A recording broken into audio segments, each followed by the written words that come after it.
welcome back to another episode of Tea-nage Wasteland. I don't know which episode this is. By the time it goes up, I will have checked, but off the top of my head, I have no idea, if we're being honest. So, today we are reviewing another tea by Tazo. It's been a long time since I've done one, because when I thought they were just expiring really fast, I was reading the wrong number on the boxes. I was reading the production number instead of the best by date. So I threw out a lot of things that didn't need to be thrown out, and then I was real salty about it, and I didn't buy from them again for a long time because they're kind of pricey for what they are. I'm just now finally starting to dip my toe back in the water over there, so. But today we're doing the Passion one, which is an exuberant herbal infusion of hibiscus, orange peel, rose hips, and passion fruit flavors, which sounds very exotic and really good. The ingredients are hibiscus flowers, natural tropical flavors, citric acid, licorice root, orange peel, cinnamon, rose hips, lemongrass, fruit juice extract, and color. I am hoping like hell those tropical flavors do not include fucking coconut, otherwise I am screwed with a capital S and will ruin the rest of my day. So you're supposed to brew this at 212 degrees Fahrenheit in an 8 fluid ounce cup. The 8 fluid ounce cup for 5 minutes. Not positive on my temp, but I can do the rest of it. Let's give it a quick sniff first. I feel like I already smell cinnamon. Ooh. Oh, that does smell really good. That reminds me a lot of the Bigelow orange spice one, but makes sense for what all's in there. I bet this is gonna turn pink. Oh, it is already. Oh, I don't know. I just love the hibiscus ones when they turn red and pink like that. Oh, it's so pretty. You can already see on like the tea bag. Like, look at what drips down from it on the side of the cup, because if I tip this, it'll spill, but yeah. Check that out. That is a gorgeous color. Wow. Oh, I'm digging. Ooh, now I'm getting more of the tropical scents in there. Okay. That smells like fruit punch almost. Oh, that smells really, really good. Oh, I'm digging that. Look how stained the tea bag is already getting. Wow.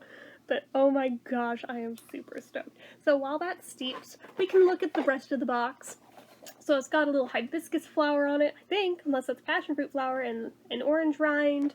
It says the same thing on the front. This is a caffeine-free tea, which makes sense since it's an herbal tea, and by nature, herbal teas do not contain tea. Occasionally, you'll find an exception to that rule, but usually, not so much. So, let's see here. It says the usual stuff, but it's been a while, so for new viewers. Steep and begin a journey that spans continents and centuries on speed of sound steam trains. Sip the sun, rain, and fog of the morning these delicate botanicals were picked. Explore lemongrass lawns, carpets of chamomile, and the living history of your ancestors. They always make it sound so frickin' regal. Taste with all your senses, but most of all, with your imagination. Hey, imagination, get in the cup. Let's taste with it. Each cup is a story unfolding with every sip. Steep yourself in knowledge at Tazo.com. I don't think there's any knowledge to be had at that website. I've been to it, but okay, you do you.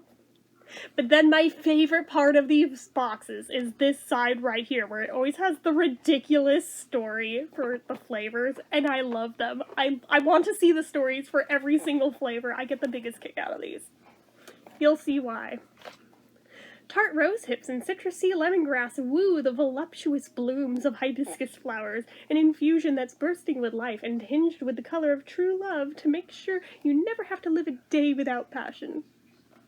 Isn't that cute? I hope whoever wrote that got paid very well for their services, because that just, I don't know, it makes me so happy whenever I read the little stories on the Tazo boxes. It gives it that little something extra. I know, most brands don't go that extra mile, but Tazo always does, and I always appreciate it, so whoever writes those little stories, there's at least one person out here who gets the biggest kick out of them. Damn, that's like really deep red now. Oh my gosh. Oh, and it's smelling really good. And this is without adding anything to sweeten it or anything. It smells like it's gonna be really sweet. Because like I said, it smells like fruit punch. I'm digging this. I know I should let it steep for one more minute, but oh, I want to taste it so bad right now. I'm just gonna do it.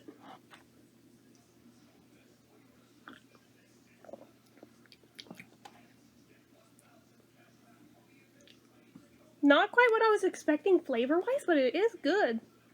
So it does have that really tart bite from the hibiscus right off the bat. There's no denying that. Some people might be turned off by that. But it's not an extreme amount. It's not like the Celestial Seasoning Zingers or anything. It's not that level of hibiscus, so don't worry about that. Don't be scared off. I think it's more for the looks than anything, but...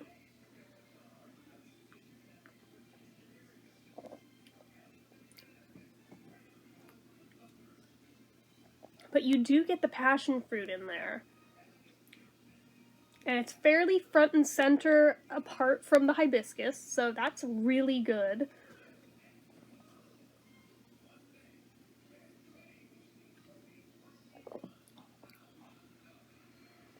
And you do taste orange, specifically out of that too. Which I didn't think I actually would. I thought it was just one of those things where I can smell it, but I probably won't actually be able to pick it out of what's in there, but I'm pleasantly surprised. Now I'm like, okay, of the lesser things in here, what can I pick out now? Looking at the ingredients. I feel like I do get a little bit of the lemongrass. Not a lot. Not a lot. It's almost in the aftertaste on the back of your tongue.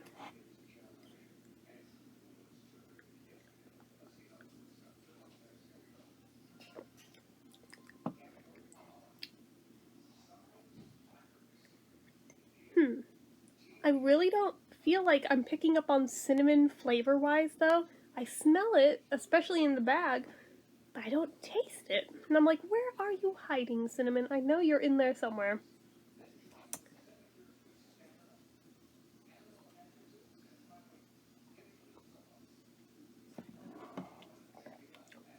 I think it's a fairly accurate representation, though, with the pictures on the box, because it's mostly the hibiscus.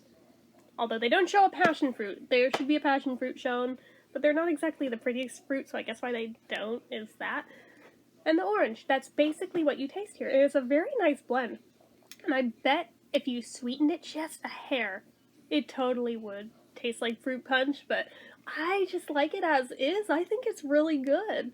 I bet as an iced tea, this would be the bomb. So, like, really though, normally I always say I'm gonna try them as iced teas and then I never get around to it, but I'm like, this one would be really, really good. This one feels like it'd almost be better if it were iced, but it's February, so I'm not going to do that because I'm cold. I'm so cold I'm wearing a coat in the house, but that's with the heater on, but... Oh, that's tasty. I like it. The more that I sip on this, I'm getting past the tartness from the hibiscus, and I'm just getting into it now. Now it just is delicious.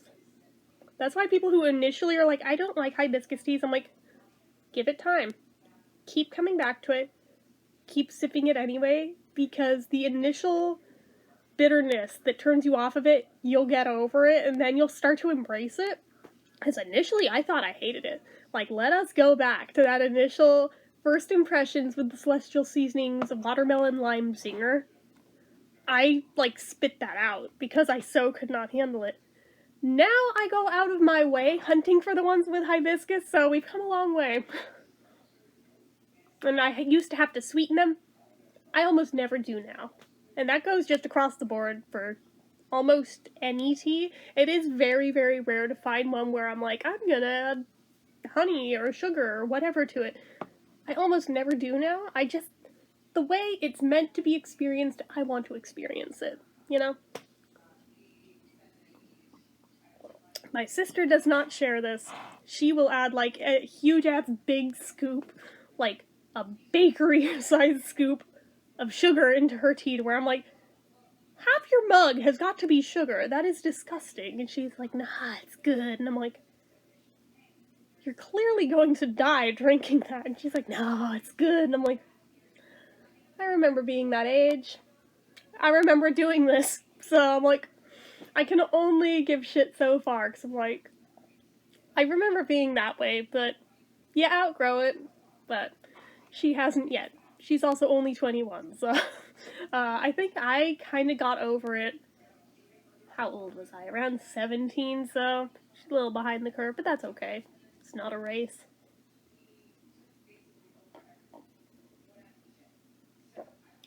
Man, that's good though. I've almost finished it already. So now I'm like, I'm just gonna stay on here and drink this while I talk to you guys. For how dark it is, I'm surprised it's not, like, staining my lips or my tongue. Like, at all. I would have figured for sure, which I mean, with my outfit and with it being Valentine's Day, I would have been totally open to it staining them a bit red and looking like a lip stain, but it didn't, so that's okay too. Okay. Anyways.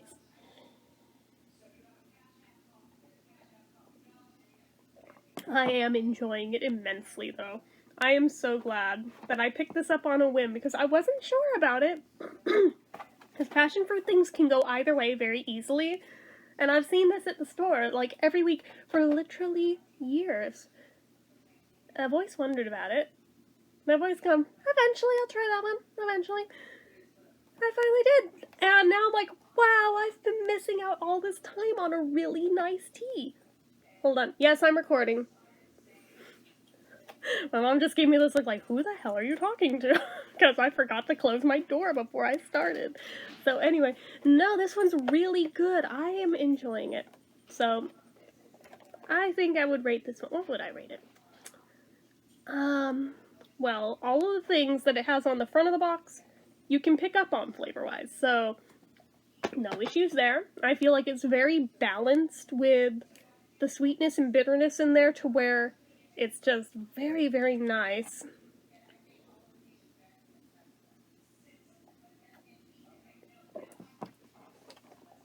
I do wish I could pick up on the cinnamon that's in there somewhere, but that aside, yeah, I really can't complain. I think I would rate this probably most likely a 4.5 out of 5 stars, only because the price tag is steep on these and they expire more quickly than a lot of their counterparts. And with it just being these little paper, sure, they're better for the environment, but they're not as great for the tea bags because they do expire more quickly, and you definitely taste it on Tazo teas. So, with that in mind, the steep price tag for a shorter shelf life, I'm like, I'm not wild on that. But everything else about this one, I am really liking, and they are not joking about experience it with your senses, because I'm like, it smells wonderful, it tastes wonderful, it's beautiful to look at, just, I'm really liking this one an awful lot, so. And I didn't expect to. I thought this one, at best, was going to be just mediocre. No, I freaking love it, which is great, I suppose, since that's like best case scenario, one that I didn't expect to like, and then, actually, I would totally buy this again. I know I'm only one bag in, so that's kind of premature to say that, but I already feel like I would definitely buy this again in the future, so. Anyways, that is all I have to say for this one, so as usual, you guys know what to do. If you like this video, go ahead and give it a like. If you're not already, you'd like to be, click subscribe, hit that notification bell icon so you never miss an upload, leave comments down below. Have any of you guys tried this one? If you have, what are your thoughts? Good, bad, or otherwise? Do you love it? Do you hate it? Are you on the fence about it? Is it one that you want to try but haven't tried? Anything at all? Even just, if it's not this one, what have you personally been enjoying lately? Let me know, as well as just anything. Make sure you're following my social media accounts, my Facebook fan page, my Twitter, my Instagram, my Etsy, everything and more. It's all down below, and if you like what I do here on this channel and you'd like to help support it, the donation link, as always, is down in the description. And as always, in case you need to hear it today and you haven't yet, I'm proud of you. I love you. See you next time. Bye-bye.